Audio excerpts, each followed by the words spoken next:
27th November 2008. Two train drivers are tragically killed in a level crossing accident. Hi, I'm Dave McMahon. I'm part of the Level Crossing Task Force that our Chief Executive Lance Hockridge set up after the tragic deaths of two of our work colleagues on the 27th of November 2008. A combination of complacency and deliberate reckless behaviour result in 98% of all level crossing accidents. The 2008 death toll caused by reckless behaviour was 37 road users, 13 vehicle occupants and 24 pedestrians. Please ask your family and friends to show this DVD to their family and friends. Let's have a joint challenge. Let's have all of our family and friends talking about level crossings and the importance to obey the rules. Let's put a stop to level crossing accidents once and for all.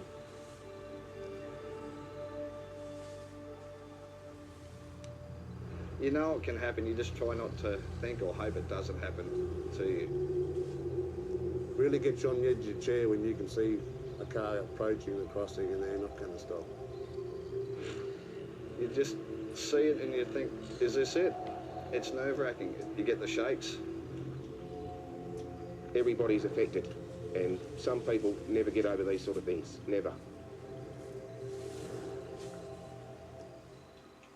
Many times coming up the level crossings, we blow the whistle, you see the lights flashing, there'll be vehicles stopped on one side of the crossing, and then you'll have a guy in a car or a truck coming the other way, and you just know he's not going to stop. He'll put the foot down and you can see him accelerate to get across. I think people are probably just not taking it as seriously as they should. They probably just think, oh, I'll beat that train, it's very slow, but often they get it wrong and that train does hit them. We could take 300 or 400 metres to stop. People think that we're just going to stop just straight away. It doesn't work like that. There's lots of different speeds that different vehicles do on the track. There's three categories, your Cat 1, Cat 2, Cat 3. Cat 1's your electric drivers, Cat 2 is your silver rail motors and your diesels, and Cat 3 are your on-track machines. People forget that we're pushing 400 tonne a train here, a passenger train. Freight trains are anything over 2,000 tonne. These trains take the length of a platform to stop. A normal passenger service, a freight train can take anything up to 2 kilometres to stop.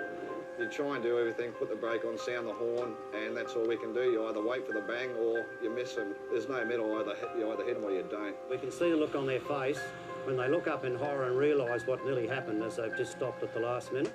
It's not a very nice situation to be in. We've still got to get the train there on time, and we've got to continue doing our job as best we can, but for a little while there, your nerves are just shattered. Some people will drive through signage and signals, knowing there's a train coming, knowing they're going. Some people don't even realise they're going over a railway crossing.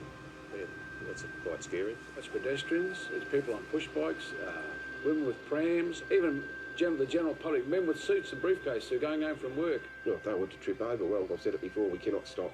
Get their foot stuck in the railway line or anything like that, they're gone. It just happens that quickly. Yeah, your heart really races and it's in your mouth and you wonder whether you're going to hit him or is he going to stop, or whether you can stop. And when they do stop, that last little touch of the pedal, and you go past and they look up at you, you can see it written all over their face, and you say to yourself, whoa, that was close.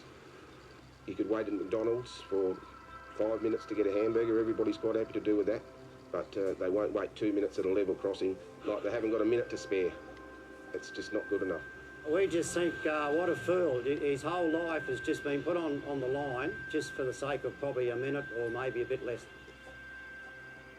I'd say they don't have the right to take my life into consideration like that. Just a careless act, really, a selfish act.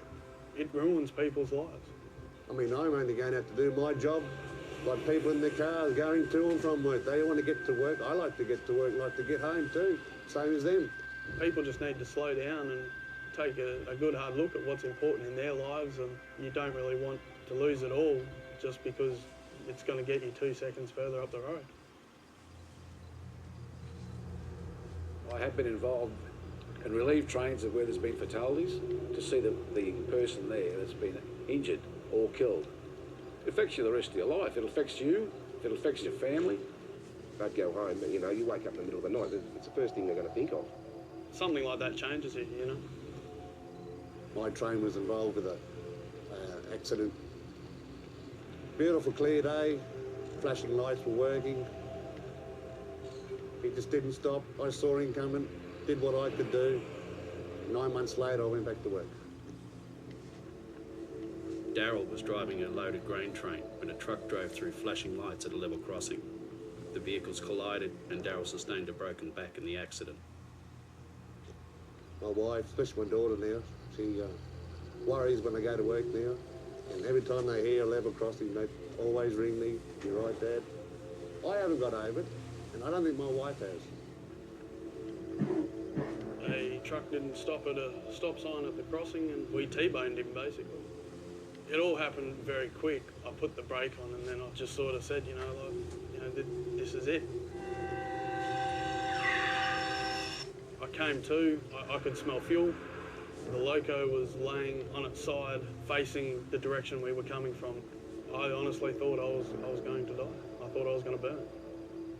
From that day, I don't remember how it looked or anything like that. It wasn't until a couple of days later when I came back, I was amazed at the sheer carnage. I had a 3-month-old son at the time of the accident. My family was in shock. It really didn't hit home until I saw my wife and my son while I was in hospital. Joshua's train collided with a diesel truck, which caused it to derail and spin 180 degrees. He sustained a severe cut on his leg and cracked ribs and narrowly escaped losing his life. Because of my injuries, I had 2 months off. I was hesitant about coming back to work. I didn't know if I wanted to do it anymore. It gets a bit hard sometimes, I suppose. When one of our fellow workmates are involved in an accident like that, you do feel for them, and you also know that their family must be on tenterhooks. If something happens to them, we want to know how they're going, both emotionally and physically, because if it wasn't them, it could have been you. I've been there, done that, and it's no fun. I just don't want myself or anybody else to go through what I went through.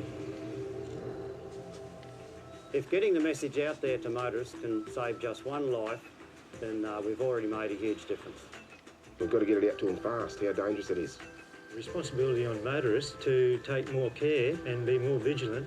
Just stop, take time. It's like stepping across a road crossing. You stop, you look to your left and you look to your right. You look to your left again and make sure there's no more machines coming.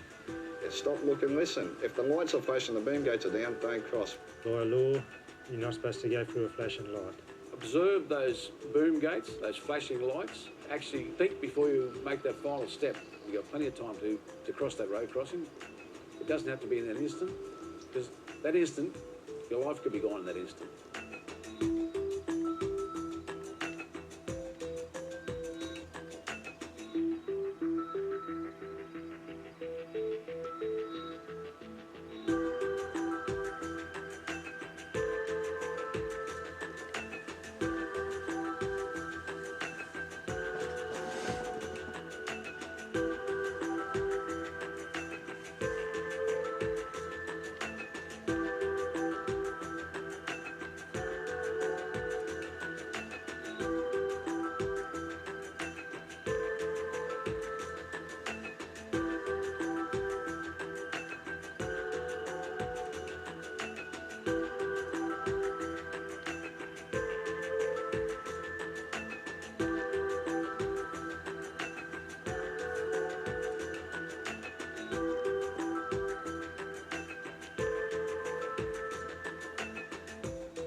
We have the power to stop level crossing incidents.